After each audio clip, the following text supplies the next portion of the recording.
dia tonga eto ny Emonaty iraky ny fitondram-panjakana mba hijery ny paikady maombia sady marotra mba amerenana an'izany filaminana sy fandriampahalemana izany.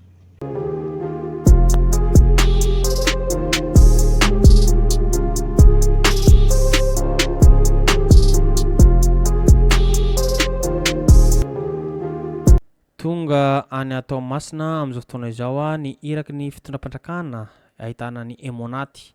Hitantsika zao ny gendarmerie pirenena, ny police pirenena, eo ihany koa ny anivon'ny tafika malagasy izay nijery ary nanao fanambarana zareo tamin'ny voakan'ny Toamasina zay fa tsy maintsy tadiavina olona vandoza namono olona iny ary eo ihany koa ny resaka tsy fandriampahalemana izay no amafisin'zareo ihany koa fa manana paikady mahomby ary ihany koa maharitra ry zareo ary efa niresaka tamin'ny tompon'andraikitra ny fotony na eo ny ben'ny tanàna na solombavamboaka rehetrarehetra zay manodidina ny atapon-tanàna resaka tsy fandriampahalemana izay.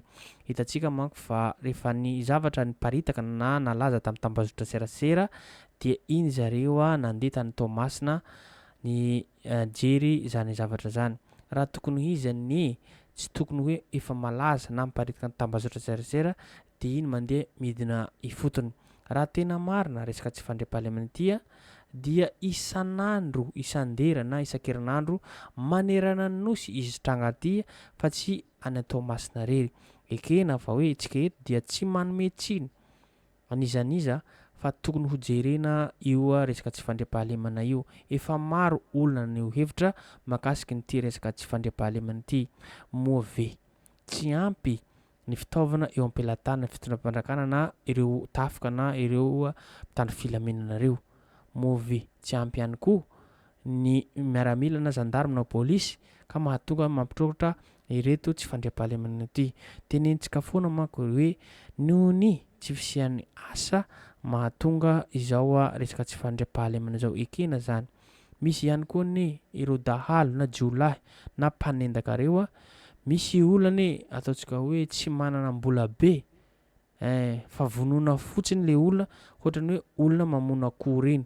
Hitantsika zao voatsela akory vonon'olona nefa tsisy vola be fa vonona le olona.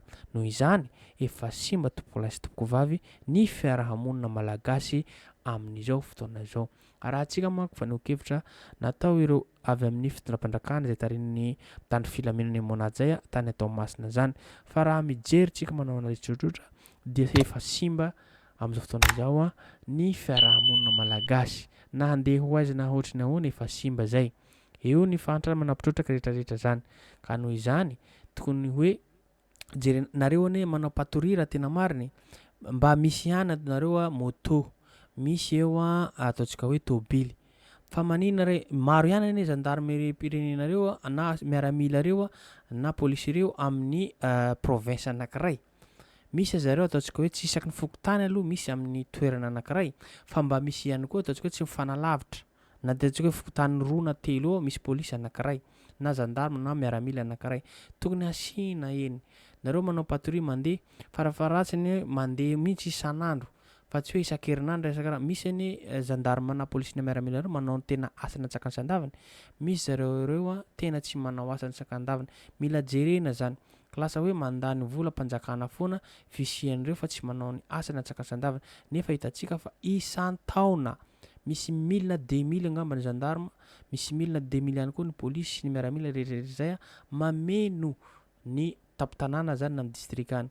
Ka rehefa mamatsy fitaovana tokony mamatsy amena ny fitaovana rehetrarehetra na io ataontsika hoe tôbily na io moto rehetrarehetra zay ilaina ary tsy maintsy manao patoria isan'andro isan-kalina na andavanandro zany na isan-kalina ireo miaramila na gendarme na polisy raha ohatra hoe andriampahalemana miara-miasa amin'ny tenenareo moa efa nanampy resaka tao zay mila miara-miasa amin'ny tompon'andraikitra eny fotony na io se fokotany zany na io ihany koa ny ben'ny tanàna zay. Arahantsika manko video fa nokevitra natao zareo zay fa tena fadiranova ny firenena ankehitriny tokony hitanondroka antsika rehetrarehetra ary fa hoe tokony hoe hanova zany fomba fiasa fomba famindra na iza zany fa tena mijaly ny voaka malagasy rehetrarehetra ity ny tokony tambabe tsy siny izaniza aloha atreto resaka tsy fandriampahalemana ity rehefa tsy mahavaha olana de miala ny fitondra fandrakana izay lohany amin'izao fotoana izao zay raha antsika zany video fanokevitra natao ireo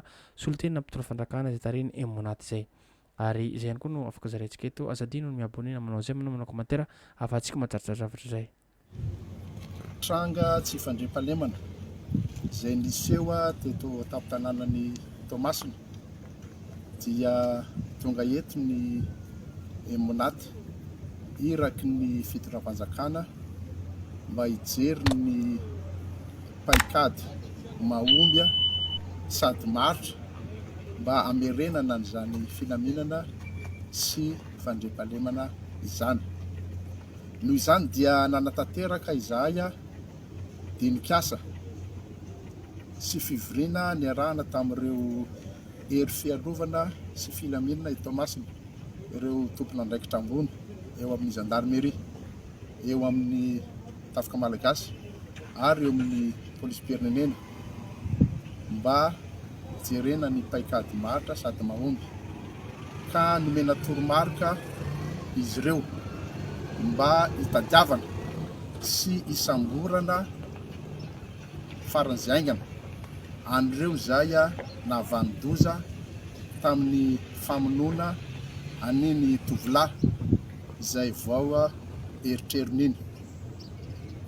Manaraka zay koa dia fanamafisana trano ny filaminana sy fandriampahalemana eto tampon-tanànan'ny Toamasina dia nomena-baiko izy ireo mba hanamafy hatrany ireo fisafona amin'ny andro alina, fandefasana an'ireo patrouille isan-karazany any amin'ireo faritra na any amin'ireo quartier zay eritreretina fa mafana. Ka isa arak'izay ny fisavana an'ireo karapanondron'olona zay mivezivezy amin'andro alina. Fijerenany koa ireo tomobile na moto mivezivezy amin'andro alina, mijerena sao dia mitondra zavatra tsara-dalàna. Zany rehetra zany natao dia mba amerenana aingana amin'ny fotoana fohy ny filaminana sy fandriampahalemana eto amin'ny tampon-tanànan'ny Toamasina. Ary farany dia manao antsoavy amin'ireo vahoaka eto tampon-tanànan'ny Toamasina izay hery fiarovana sy filaminana mba anomeanay hango-baovao haingana sy mari-potitra raha misy zavatra mampisalasala anareo, raha misy andehan'olona mivezivezy ka ayahinareo dia vonona trany izay hery fiarovana sy filaminana handray ny andraikitra avy hatrany ary mba hiantso an'ireo tobiny mpitandro filaminana izay manakaiky anareo satria dia ny tanjona tratrarintsika dia anankiray ihany mba hampisy ny filaminana sy fandriampahalemana eto amin'ny tanànan'ny Toamasina izay.